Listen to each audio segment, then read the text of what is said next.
I've got a poll for you here. New Fox Business poll, actually. It reveals where the 2024 GOP presidential candidates stand in some key states. Let's start with Iowa. Donald Trump holds a commanding lead. He's got 48%. No, sorry, that's South Carolina you're looking at. He's got 48%, way out front of Nikki Haley, who is second. Now, that's South Carolina. Can we get to Iowa up there, please? Because, again, Trump has a huge and commanding lead. There you go, 46%. Well, Governor DeSantis is second with 16%. So there's 30 points and more between Trump and his next followers, and that's throughout the climb there. Now, earlier this morning, we had Nikki Haley, presidential candidate, on the show, and she's looking forward to challenging Trump. Roll tape. I think I want Trump in the debate. It's offensive for a candidate to say they're not going to be on stage. You can't earn the support of the American people if you're absent.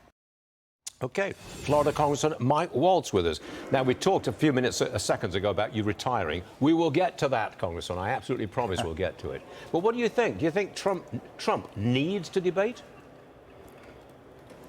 Yeah, Stuart, look, I think President Trump is going to be the nominee. I've thought that all along. You know, he's, what, 30 points up? Yep. And why would he go on that debate stage and turn himself into a punching bag? Now, you want him to be on there. I want him to be on there. The networks want him to be on there because he's one of the world's best debaters. It'll be great for ratings. And we, you know, frankly, it's going to be the show, and we all love the show. I would encourage him to go because I want to see him just, you know, knock down these various challengers and move on to how he's going to beat Biden and how he's going to win the general. But look, I think it certainly makes sense for him not to because he turns himself, you know, everybody's going to be taking shots at him. Yeah, it is understandable after all. I got that one right. We got this new Gallup poll, and I'm sure you've seen it. It shows that only 36% of Republicans have strong confidence in our higher education system. Only 36%. Do you think education is going to be a big Republican issue next year? I hope so, and I'm glad to see President Trump, Governor DeSantis, and others talking about it. Look, Stu, enough is enough. You know, what other industry has you load yourself up with debt, pay everything up front? Who knows the quality of what you're getting on the back end? And then as a parent, I currently have my daughter in college. You know, how prepared are they on when they graduate?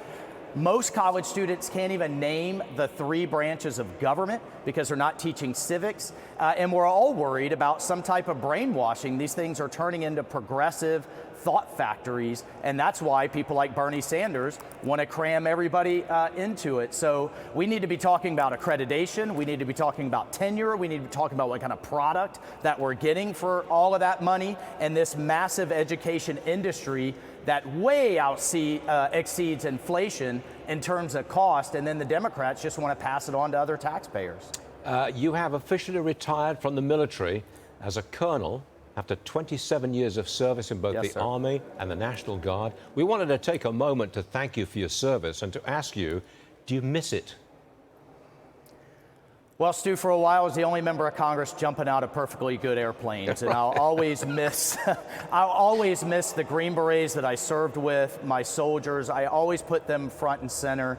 It is a little odd to know that I'll never wear that uniform again, but now I'm wearing a different uniform, and I'll still have those men and women that are out there on the front line right now as we speak, top of mind as I try to serve this great nation another way. But thank you. That's so kind of you to mention that, and I salute you for it. You're welcome, sir. I think the whole country should give you a debt of gratitude. That's the way I think. Shall I call you Colonel? Yeah, Colonel, Congressman Mike Colonel Waltz. Retired now. Colonel retired, yeah. You do look good in that uniform, though. You really do. Thanks for being with us, sir. We always appreciate you being here. Thanks a lot, sir.